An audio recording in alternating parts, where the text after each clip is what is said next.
అందరికీ. సినిమా చాలా అంటే చాలా బాగుంది. అంటే ఈ జనరేషన్ వాళ్ళకి ఇట్లాంటి సినిమాలు ఖచ్చితంగా రావాలా. ఎవరికైనా సరే సినిమా చూసిన తర్వాత ఇసోంటి తల్లి అసోంటి తండ్రి ఉండాలని ఖచ్చితంగా అనుకుంటారు. అసోంటి కొడుకు మాత్రం ఉండొద్దు అనుకుంటారు.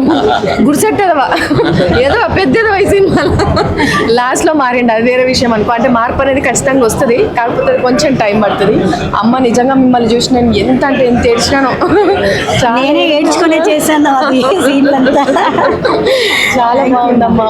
అంటే ఇట్లాంటి తల్లి ఖచ్చితంగా ఉండాలి, ఇట్లాంటి తండ్రి ఖచ్చితంగా ఉండాలి అనుకునే అది. అంటే తల్లిదండ్రుల ప్రేమ నిస్వార్థంగా ఉంటుంది. సో అది అందరికీ తెలిసిందే. ఈ సినిమాలో మంచిగా చూపించిండ్రు. కొడుకులు పిల్లలు ఎప్పుడైనా తల్లిదండ్రులు ఏదైనా కొంచెం కఠినంగా చెప్పిర్రంటే అమ్మో ఏంది మామూలుగా ఇట్లా చెప్తారు, మేమంటే ఇష్టం లేదు కావచ్చు అని చెప్పి కుమిలి ఏడుస్తూ ఉంటారు. ఈ సినిమా చూస్తే తల్లిదండ్రులు ఎందుకు మన విషయంలో అట్లా బిహేవ్ చేస్తారు అనేది అర్థమవుతుంది. డెఫినెట్లీ అందరూ వచ్చి థియేటర్లకు వచ్చి రామం రాఘవం సినిమా చూడుర్రి. సో మీతో పాటు ఇంకా నలుగురిని కూడా తీసుకొచ్చుకొని కూర్చోబెట్టుకొని చూడుర్రి. అంటే ఏజ్ జనరేషన్ ఏం లేదనమాట. పెద్దోళ్ళ దగ్గర నుంచి చిన్నోళ్ళ వరకు అందరు కూర్చొని మంచిగా చూడొచ్చు ఈ సినిమాని. థ్యాంక్ యూ అన్న. Thank you.